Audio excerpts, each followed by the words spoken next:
ইনকালাব জিন্দাবাদ জিন্দাবাদ জিন্দাবাদ এআইএমএফ জিন্দাবাদ।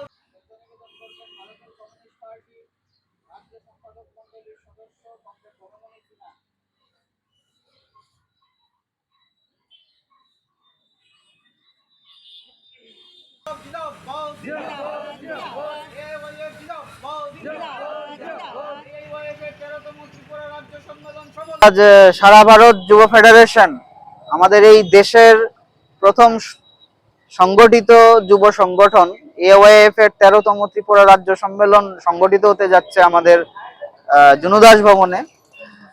2020 সালে ফেব্রুয়ারি মাসে আমাদের দ্বাদশ সম্মেলন অনুষ্ঠিত হয়েছিল। তো তারপর বিভিন্ন সাংগঠনিক কারণে আমাদের 13তম রাজ্য সম্মেলন সময় মতো অনুষ্ঠিত আমরা করতে পারিনি। তাই আমরা আজকে আমাদের 13তম ত্রিপুরা রাজ্য সম্মেলন আমরা এখানে অনুষ্ঠিত করতে যাচ্ছি। আমাদের এই আজকের এই 13তম রাজ্য সম্মেলনে উপস্থিত আছেন আমাদের সংগঠনের জাতীয় পরিষদের সভাপতি রোশন কুমার সিনহা।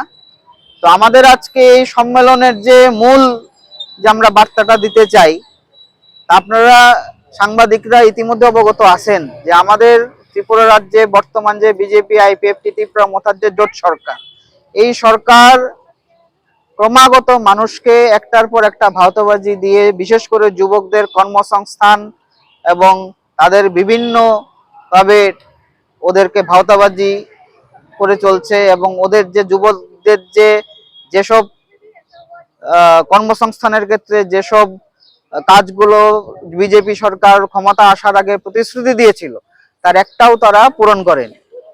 এবং আমরা আবার লক্ষ্য করতে যাচ্ছি যে রাজ্যের আইন শৃঙ্খলা 2018-তে বিজেপি আসার পর আজ পর্যন্ত রাজ্যের আইন শৃঙ্খলা ক্রমাগতভাবে অবনতি হচ্ছে। তারপর শিক্ষা ব্যবস্থা থেকে শুরু করে রাজ্যের এডিসি এলাকার অবস্থা সবকিছুতেই একটি দুর্নীতির বাসা একদম ভয়াবহভাবে শিকড়ের মধ্যে গেঁথে গেছে।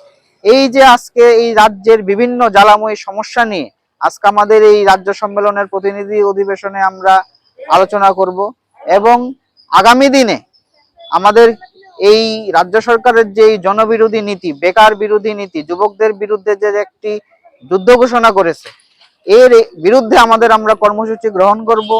এবং আমরা দেখছি যে কর্মসংস্থানের ক্ষেত্রেও যেখানে কোর্ট রায় দিয়েছে প্রথম দিন থেকেই সরকারি চাকরিজীবীদের রেগুলার করতে হবে, কিন্তু এই সরকার এই রায়ের বিরুদ্ধে গিয়ে সুপ্রিম কোর্টে আবার মামলা করেছে। এবং এটা থেকেই স্পষ্ট যে এই সরকার যুবকদের কর্মসংস্থানের বিরোধী, যুবকদের যেমন আর্থিকভাবে সফলতা পায় তার বিরোধী। এই যে একটার পর একটা জনবিরোধী নীতি, তার বিরুদ্ধে আজকে আমরা আমাদের এই রাজ্য সম্মেলনে আলোচনা করব এবং আগামী দিনে কি কি ইস্যু নিয়ে আমরা আন্দোলন কর্মসূচি গ্রহণ করতে পারি তা নিয়ে আমরা বিস্তারিত আলোচনা করব। এই নিয়ে আমাদের আজকে ত্রিপুরা রাজ্য সম্মেলনে গুরুত্বভাবে আমরা বিস্তারিত আলোচনা করব বিষয় নিয়ে।